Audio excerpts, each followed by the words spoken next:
Hi, we're Josh and Ariel Walmsley, owners of Green Valley Tree LLC, based in North Windham. We're proud to sponsor Connecticut East this week and to serve the communities of Windham and New London counties with our tree removal and plant healthcare services. Visit our website at greenvalleytreeworks.com for a full list of our services or give us a call on 860-234-4041. We look forward to hearing from you. Helping businesses navigate the pandemic, we talk to the state's largest business and industry organization, the CBIA.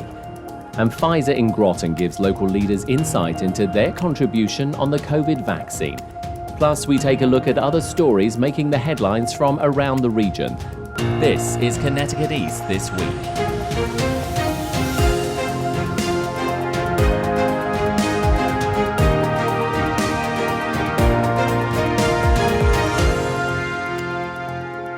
Hello, I'm Brian Scott Smith. It appears in the state we're seeing light at the end of the COVID-19 pandemic tunnel, and May 19th saw a loosening of many COVID restrictions across the state for individuals as well as businesses. During the last 14 months, we've seen many businesses close or adapt to the COVID conditions, and in the background has been the CBIA, the state's largest business and industry association. I caught up with the CBIA's president and CEO, Chris DiPentima, to ask how they assisted the state's businesses and where we go moving forward. Chris, thanks for joining us. Thanks, Brian, for having me. It's great to be with you. So for some of the people out there who may or may not have heard of the CBIA, explain to us exactly what your organization is about and what it does. CBIA is the acronym for the Connecticut Business and Industry Association. We're about a 207-year-old organization. We are originally the state chamber here in Connecticut and the State Manufacturing Association, and those two organizations came together to form the CBIA. And today, we're Connecticut's largest business association. We have nearly 5,000 members across the state of Connecticut in a variety of industries, pretty much every industry sector you can think of, employing about 400,000 employees. And we're actually one of the largest business associations in the United States. So little Connecticut always punching above its weight, and CBIA does so as well. And our mission is to advocate on behalf of the business community. So what we do is we argue for policies that will make businesses more competitive, lower the cost of doing business in Connecticut, so those businesses can thrive, they can create jobs, and as a result, individuals can thrive here in Connecticut with job opportunities, personal income growth opportunities, real estate growth opportunities, and we really enjoy having a seat at the table when it comes to policy as well as products. We offer products to help businesses lower their costs, and that ranges from health insurance and auto insurance to bundling energy, workers' comp, membership discounts, and also bring businesses and their business leaders together through our various programs and networking opportunities. So we're a fairly diverse organization. We even have an education foundation and a manufacturing consulting firm. The education foundation is called ReadyCT, and the manufacturing consulting firm is called Concept. So we've got a lot going on here. Now, of course, when COVID hit 14 months ago, the world closed down, Connecticut closed down, everything closed down. Your doors were sort of closed, as it were, but you were still there for your members. What were some of the things that they were desperately, I'm sure, asking of you to help them out with? It's been such a range of emotions and questions over the last 14 months, but you're right. We were definitely the go-to resource for businesses and individuals. So many questions. Back in the early days in March and April, as everything got closed down, it was, what businesses are allowed to stay open? What do we have to do in our businesses if we are allowed to stay open? How much do we clean? What kind of social distancing needs to be in place? How do I get personal protective equipment when there were such shortages back then? And CBIA and our affiliate Concept that I mentioned were actually kind of intermediaries, the state giving us some personal protective equipment to distribute to the business community, whether masks originally and face shields, and then even thermometers. And then as the state reopened in the spring, later spring, I should say, in summer and early fall, as our numbers got better, there was a lot of questions about the reopening itself. Okay, what am I allowed to do? What restrictions can I slow down on? Can employees travel out of state? If you remember, there's a lot of questions around traveling into and out of the state, and do employees need to be tested? Do they need to quarantine? And then as we got into the winter and the numbers went back up and we started to roll back, and also the vaccine rollout happened, and businesses were still in the middle of the vaccine rollout because they were supposed to administer their employees lists and upload them to the Department of Public Health. There were so many questions around that, Brian. And of course, now the questions are, okay, what restrictions are still left? Can I still require indoor mask wearing, even though the indoor mask wearing is gone away? So we still get a lot of questions, and we're happy to be able to answer all those questions because of our relationship with government and business community. Were you surprised at the way that businesses did sort of pivot during those 14 months? Because like we said, everything closed down, but some businesses took that opportunity to actually sort of like retire. But of course, many of them said, well, no, I still need to carry on business. So were you surprised at all at how things did sort of change and what members actually did to obviously try and keep the cash flowing? Yeah, I wasn't surprised at the innovation itself and the level of it. I was surprised at the speed of it, Brian, both in the business community and in government, which has a tendency to be a very big ship that it's slow to move and be very agile. But we have been very agile over the last 14 months. There's been perseverance, resilience, and innovation have clearly been the definitions of what we've done in Connecticut. And I knew we were a very innovative state because I've been fortunate enough to run manufacturing facilities here in Connecticut, but also in Western Europe and the West Coast of the United States. And the innovation, actually the collaboration here in Connecticut is such a high level, it drives a high level of innovation. And that's a testament to the incredible skilled workforce that we have here. And that was one of the main reasons that I really wanted to take the CBIA job and come back full time to Connecticut, because I knew there were tremendous opportunities here. So I wasn't surprised at the level of collaboration and innovation, but the speed, I don't think anyone could have expected that level of speed. For businesses to take a month or two to completely pivot their production lines and be making PPE, for the state to pivot over a weekend and say, okay, we're not going to go to a rollout of the vaccine on an essential worker basis. We're going to keep it age-based because we've been seeing that works. Or for the state to pivot on closing to reopening. It's been tremendous to see. And that speed combined with the level of innovation is something that's been really encouraging. And I'm really hoping it's something that we can continue to harness in Connecticut as we address the economic pandemic and recover and grow over the future months. I think it's something that we really should hang our hat on here in Connecticut. Just talking about manufacturing, as you're saying, you've got a good background yourself in there and lots of experience. I mean, depending on the industry you're in, say the restaurant business, I mean, to a certain degree, there's probably a slightly easier path to pivoting. But sometimes with manufacturing, I mean, it's not easy to retool something. And like you said, to start almost making something completely different. It's not easy at all. Manufacturing is all about processes and equipment and people. And that's sometimes, you need a different skill set to pivot. You need different equipment to pivot, or you need different processes to pivot. In this case, you needed all three in some cases. So it was tremendous to see, but also our restaurant industry pivoting from indoor dining to outdoor dining when afforded the opportunity by the government. Incredible to see, something that we'll hold on to. And that's really, I think, why we've been a leader in addressing the health pandemic. And I think it's why we're going to be a leader in addressing the economic pandemic. As we said, you're a huge organization. You do so much for businesses and industry here in Connecticut. So I'm guessing you were very much part of talks, with the state and maybe agencies within the state over the 40 months. And I'm sure probably continuing as well as to trying to help them understand it, because often government isn't always the most agile and always the best arbiter of trying to work out what's the rights and wrongs of things. Yeah, that's our role. We're here to say yes and no to legislation. Yes, it will help businesses, or no, it will hurt businesses.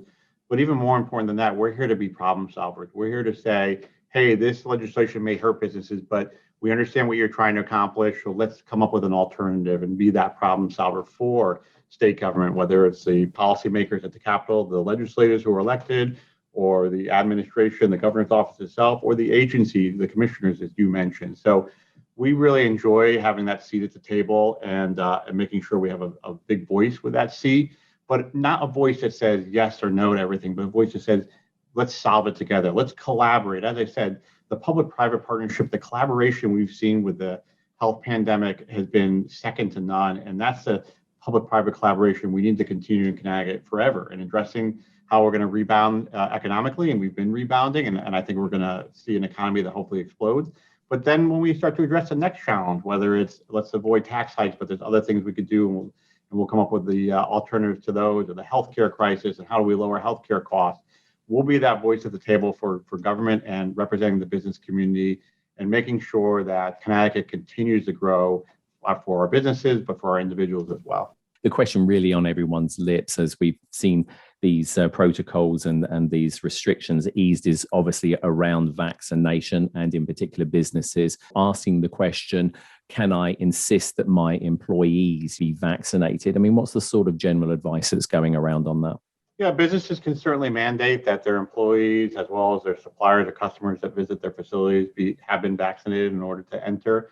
But we've been really encouraging over the last several months more of a carrot approach rather than a stick approach. Incentivize your employees, incentivize your suppliers and customers, whether that's monetary bonuses or just something as simple as a company lunch or a raffle or a day off. And now we've been hearing for so many months now from business leaders as well as their employees, the biggest incentive would be not having to wear the mask. And now we're there. You don't have to wear your mask indoors anymore. That's the biggest incentive to get vaccinated. And we really hope people take advantage of that incentive and move the needle from 75% vaccination here in Connecticut to maybe 80 or 85% or higher. And that will be good for all of us. That will allow us to finally fully address the health pandemic, but also recover even better economically. So that's the incentive to get vaccinated. I hope people take advantage of it. Chris DiPentima, President and CEO of the CBIA. It's been a real pleasure talking to you. Thanks for joining us on Connecticut East This Week. Brian, thanks for having me on. I really look forward to the months and days ahead where we all continue to see each other in person and collaborate together. I think Connecticut has tremendous opportunity in front of us to lead the country economically, just like we led it in the pandemic. And I'm really happy to see the collaboration. So great to meet you.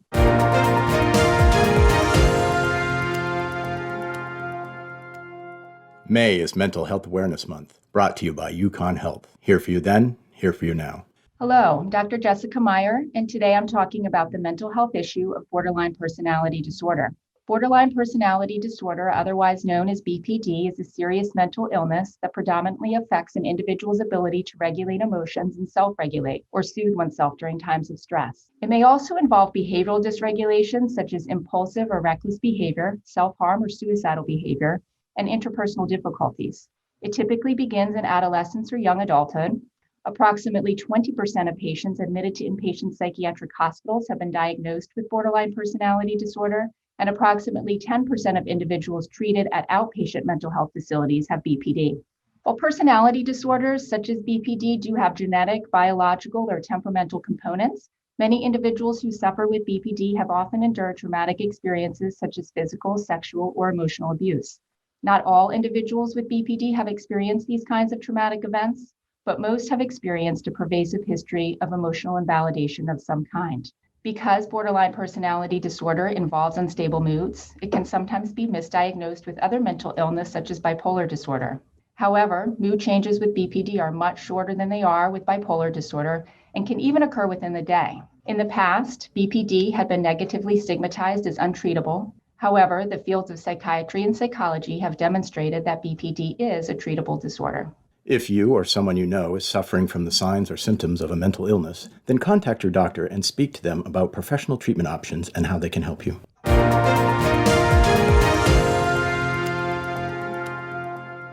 We're staying with the COVID theme this episode, and in our next segment, we get some insight into the COVID vaccine from Pfizer right here in Groton. Pfizer holds an annual business breakfast for local leaders and businesses, and this year was no different, albeit the event was virtual. We join the breakfast as Jean Lee, Pfizer's head of portfolio and project management, explains their involvement with the COVID vaccine and the all-important clinical trials.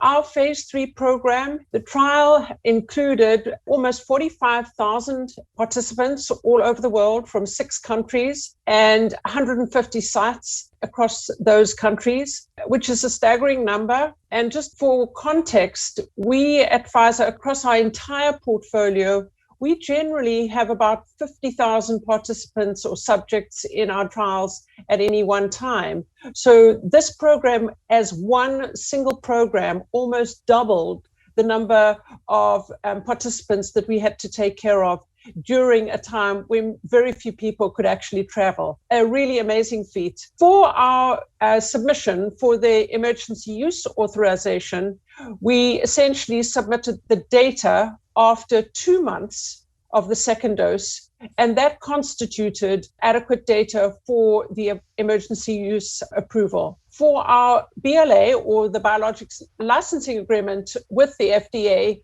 which is imminent, that requires and is looking at 6 months of data from the second dose.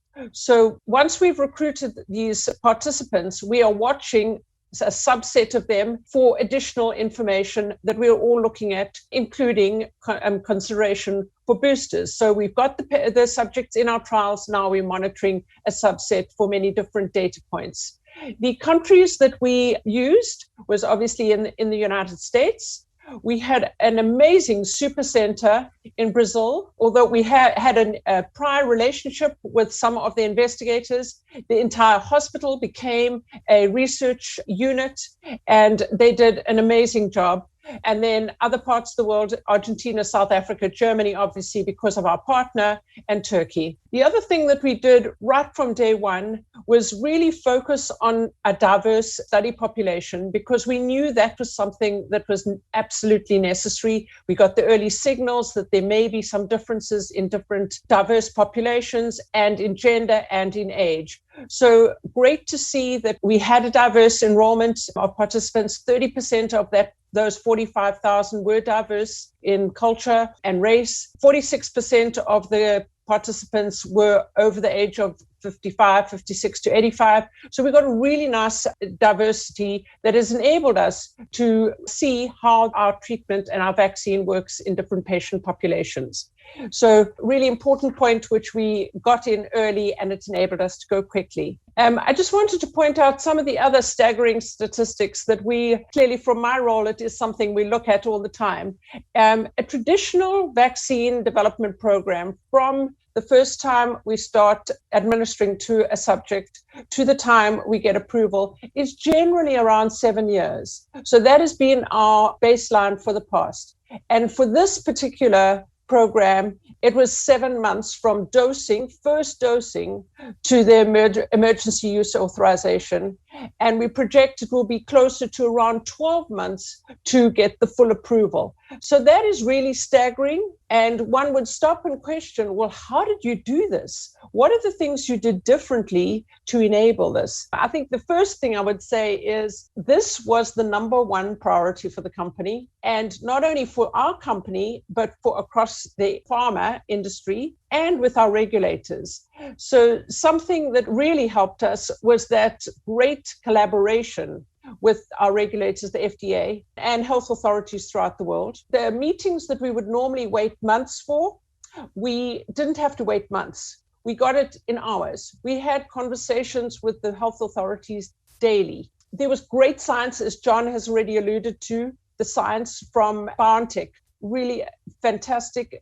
And that partnership, it was all as if we were one team. Our leaders at Pfizer led by example, and it filtered through every layer. There was no hierarchy, the right people at the right time coming together for daily meetings, regardless of where you were in the globe. And our technology all worked. We are all so familiar just logging on and working remotely, because this was the number one priority for everyone. Everyone had focus, and there was a 24/7 commitment. And this was really where the scale of Pfizer worked. If you were on the study team, the clinical team, there were members in different locations throughout the globe. So essentially, we could work all day for somebody in the system and somebody on the team. And that was exactly what we did. A meeting in the morning, a meeting in the evening, and depending on where you were, you would check into that meeting. So a real culture of commitment, working as one team, whether you were a Pfizer contractor or colleague, and many of those colleagues sitting right here in Connecticut, logging in and doing the work. The other thing that I would say is that culture of solving problems. If there was something that got in the way of progressing to the next step, we found a way to move on and find a solution and innovate around those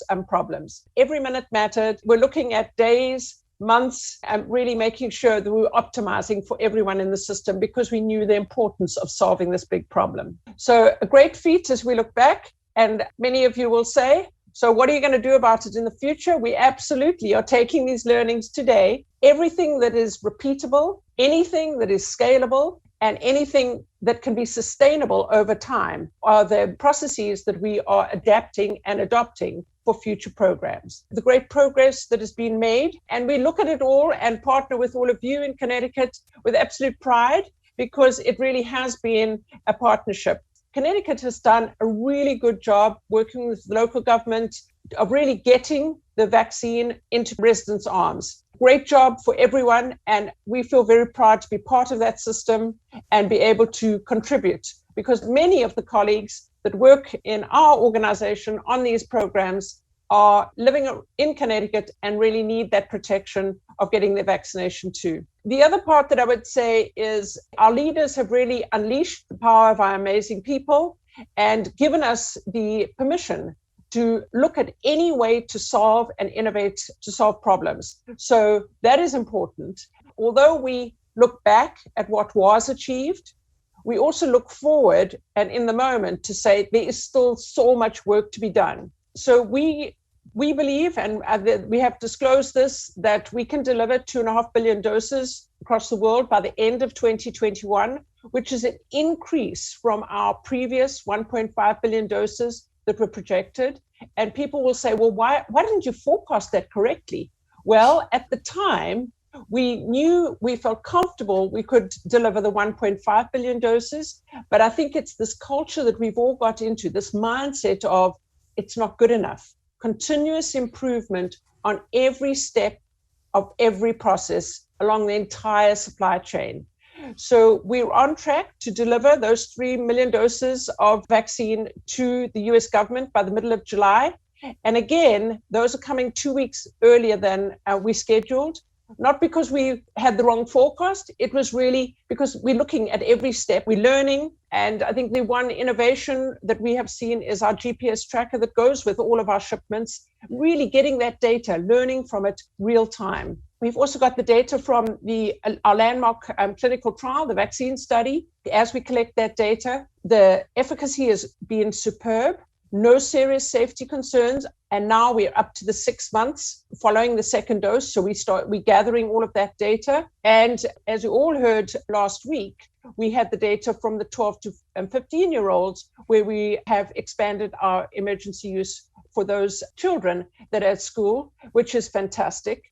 We also have ongoing studies for 3 younger age groups, pediatrics of 5 to 11 years old, 2 to 5-year-old, and then the real infants from 6 to 2 years. Those are all ongoing. We're collecting that data, and we're really excited to see how that is emerging and coming through. So amazing work still ongoing and keeping all of us busy, regardless of where we are actually sitting at our desk or our computers. We talk about all of the great work that we're doing, but it doesn't come without a huge investment in technology and in people. And it's these people that live in all of our communities in Connecticut, and then some go to site, some you don't see because they're in their homes working all day, but they really are working. And I think that's where our colleagues have done an amazing job in Connecticut labs for both Groton and in New Haven. And it should be noted that Pfizer, Moderna and Johnson & Johnson are all undertaking clinical trials for age groups ranging from 6 months up to 11 years of age currently, and will no doubt be applying to the FDA in due course for emergency use of each of these vaccines for these age groups.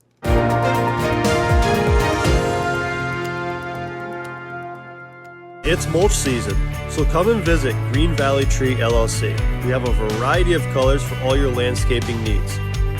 Buy as much or as little as you want. Pick it up or we can deliver to your door.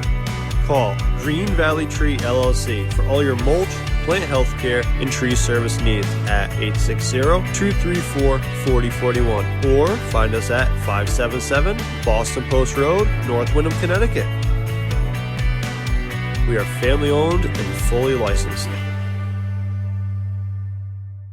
Time now for a look at some of the other stories making the headlines in the region recently. The US Coast Guard Academy in New London has announced the creation of the Academy's first provost, who will serve as the chief academic officer and principal advisor to the Academy's superintendent. Former Yukon Vice Provost Amy Donahue will take up the position and says it will bring the Academy more in line with other higher education schools. I think it aligns the Academy more closely with the norms of higher education. And so as an elite engineering college, that's useful to make it more comprehensible to the rest of peer and aspirant sort of institutions in the field. Donahue has served with the military before as an Army officer, commanding soldiers and personnel as the officer in charge of a forward surgical team that trains staff for global deployment. In the Connecticut Examiner this week, in Old Lyme, Essex Savings Bank has accepted a cash offer for 99 Halls Road from town resident David Kelsey, putting an end to a controversial plan by Big Y Express to open a gas station and convenience store at the location. In a letter to the Inland Wetlands Commission, Big Y Express withdrew their application for the location on May 10th after questions arose regarding a vernal pool on a nearby property. Kelsey said that his offer for the 1.33-acre site was the same price offered by Big Y Express. The deal does not include 25 Neck Road, an adjoining 0.81-acre parcel that would have been included in the Big Y purchase. Although Kelsey would not commit to any specific plan for the site until new zoning regulations are in place for Halls Road, he said he might build a racquetball club with squash courts and pickleball. In the day this week, the US Coast Guard Academy graduated 240 ensigns at Cadet Memorial Field on May 19th in a commencement ceremony that included an address from President Joe Biden and marked more of a return to normalcy after last year's ceremony went virtual due to the COVID-19 pandemic. Graduates were only allowed 3 guests each, but they were able to sit maskless in the bleachers. Among the 240 graduates, 33% are women and 35% are minority students, with 7 students coming from other countries, Georgia, the Philippines, and Sri Lanka.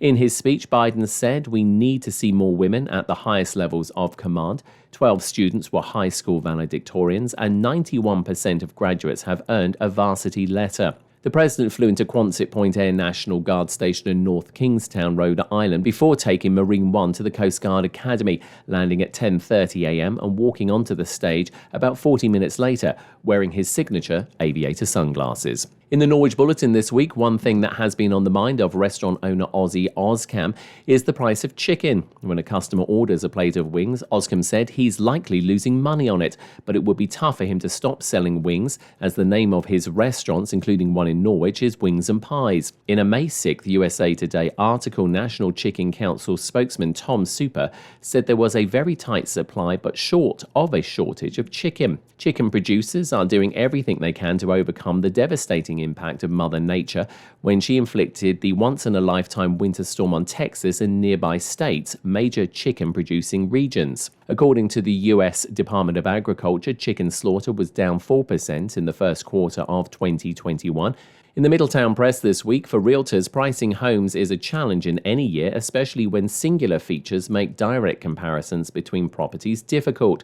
But amid the ongoing pandemic flight by New York City residents, some agents are floating trial balloons sky high above the Connecticut properties they are listing, with the confidence they can cut prices if needed to levels still above what homes would have sold for only a few years ago. One listing for a modern chalet on nearly 85 acres in Greenwich is going for $35 million. Another in Westport for a property listed at just over $9 million.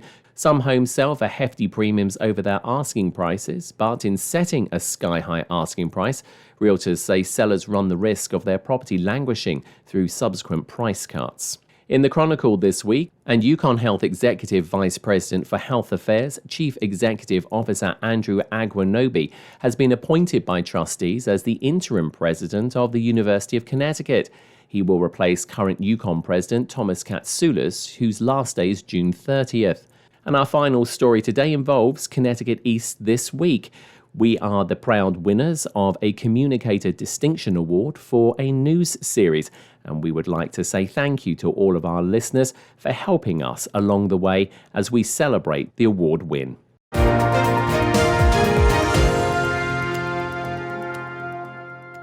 That's all from us for this edition. Do send us your questions and story ideas to the show via our website at connecticut-east.com or Facebook or Twitter at Connecticut East and on Instagram at Connecticut East This Week, where you can also listen to the show again on demand. And please like, follow and share on your social media platforms too. I'm Brian Scott Smith. Thank you for listening.